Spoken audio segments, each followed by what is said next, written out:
Badannya bergemetar dan berusaha untuk membela diri. Tidak, tidak, ini tidak mungkin. Ini tidak mungkin. Mengapa terlalu cepat?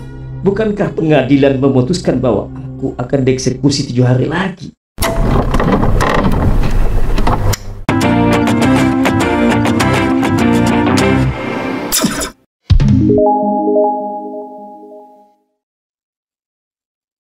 Umi Laila semakin kesal dan terima dengan kata-kata Zainab. Akhirnya ia hampir memukul Zainab dengan pentungannya. Hentikan Zainab! Saat Umi Laila ingin memukul Zainab dengan pentungannya, tiba-tiba datang seorang petugas sel kekar, berbadan kekar seperti seorang prajurit perang. Hormat Bu, ucap.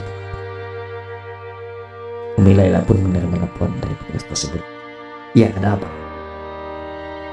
Petugas itu pun menyampaikan maksudnya.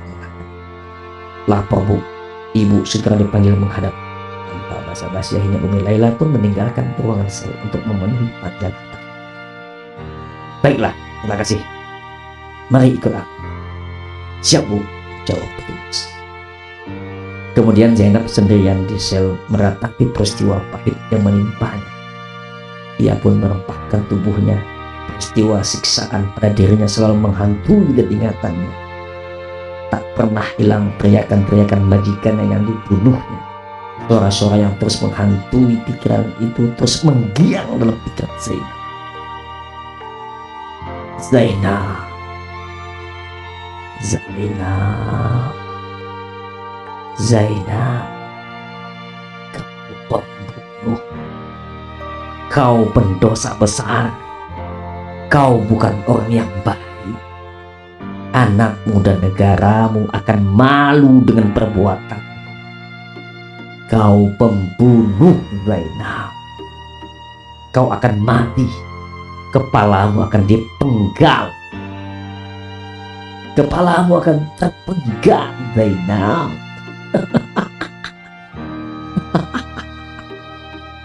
Suara itu suara 8 ya. Nah, sekali lagi saya ini bukan acting, tapi saya membaca saja ya, hanya sedikit saja untuk menyentuh kalimat yang ya sedikit dijuai oleh, biasanya begitu ya kalau membaca dengan berakting ini beda ya. Nah, ini heran hebatnya. Heran ya, bukan heran hebatnya ya, tapi memang saya menulis sendiri, menulis ini ketika itu apa yang alam pikiran saja ya, tidak tanpa harus lebih dalam supaya bisa berakting gitu ya.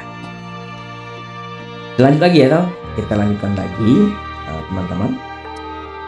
Zainab histeris ketakutan mendengar kata-kata yang seolah menghukum atas perbuatannya yang selalu ada dalam pikirannya.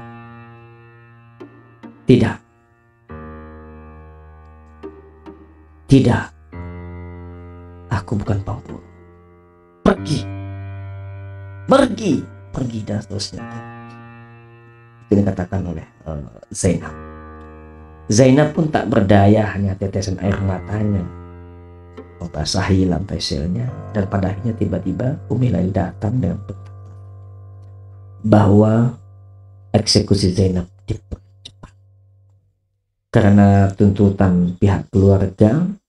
Adi Jailan, majikan Zainab, meminta pengadilan mengeksekusi secepatnya agar pihak keluarga bisa tenang. Umi Laila pun merasa iba dengan Zainab di saat detik-detik kematiannya. Umi Laila mendekati Zainab, mencoba untuk sedikit memberikan rasa simpatinya. Zainab, ada apa denganmu? Tanyanya dengan lembut. Tidak apa-apa, Umi. Aku takut, Umi.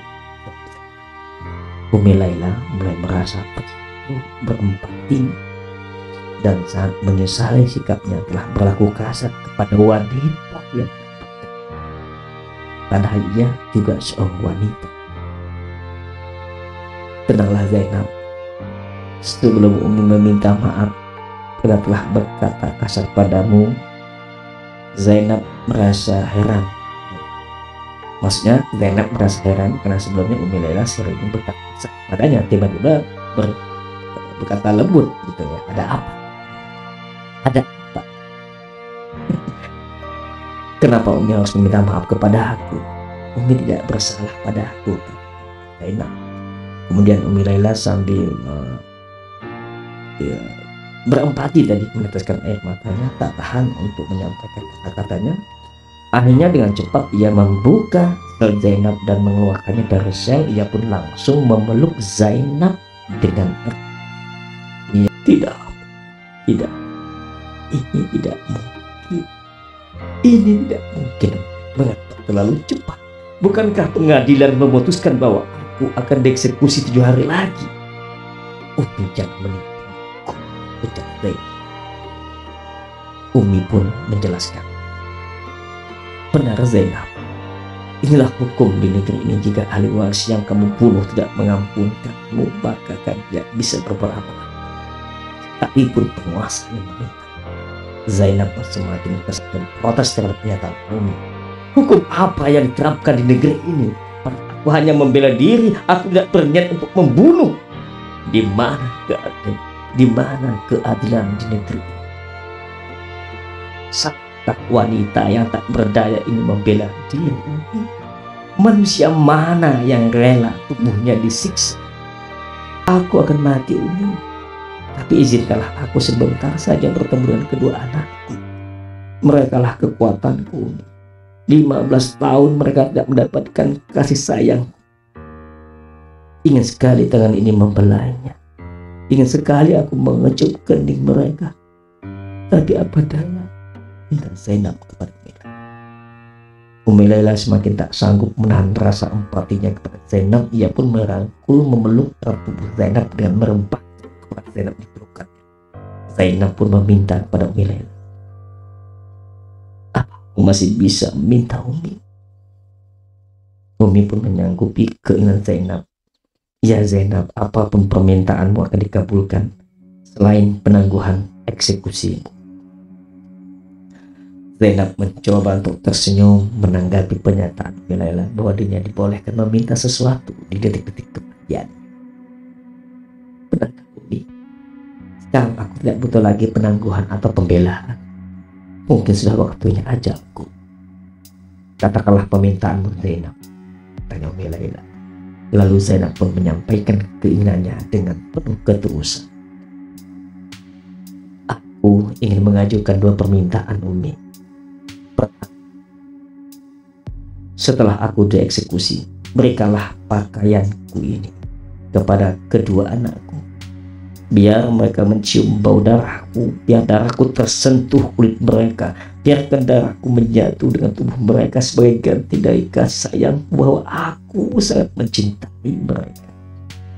Aku ingin mereka berani menghadapi tantangan hidup, menghadapi kemiskinan, kebodohan, serta ketidakadilan di negerinya sendiri.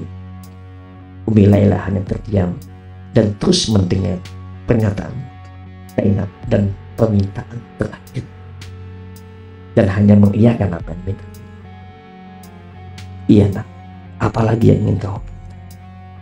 Zainab bangkit meski tubuhnya yang hampir wabah, ia seolah berpidato di hadapan orang dengan semangat di saat hidup.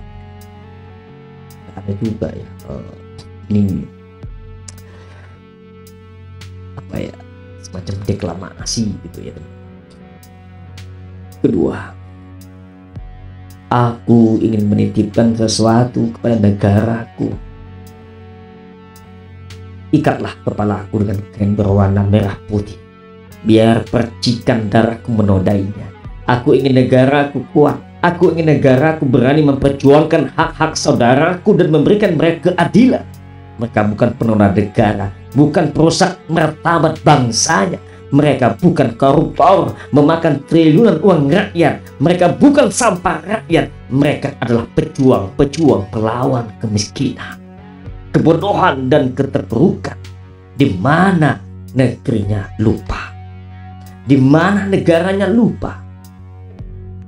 Umi Laila sangat terharu kata-kata Zainab yang masih peduli terhadap saudara-saudaranya sebagai saudaranya sebangsa tanah air, tak TKW yang senasib dengannya. Zainab pun melanjutkan pernyataannya seperti bara api yang membara bertiup. Kurang lebih 70 tahun negara merdeka yang saat ini diagung-agungkan hanya untuk mereka yang berkedudukan jabatan dan kekuasaan, tapi untuk wong cilik. Seolah negara kerugian triliun. Apakah rakyat kecil tidak berhak sedikit mencicipi harta negaranya, mencicipi untuk harga pembelaan dan keadilan? Aku ini negaraku adil. Kami juga lahir dan tumbuh di tanah itu. Di saat pernyataan terakhirnya, kemudian dua petugas pun datang menjemput. Umi Laila mengangkat tubuh Zainab yang tak berdaya. Pasrah ia pun diiringi hingga ke tempat eksekusi. Oke teman-teman, kali ini cukup untuk kisah naskah-naskah terbiar. Mudah-mudahannya dapat menginspirasi dan akan kita lanjutkan di episode selanjutnya di Books Inspiration. Salam edukasi. Wassalamualaikum warahmatullahi wabarakatuh.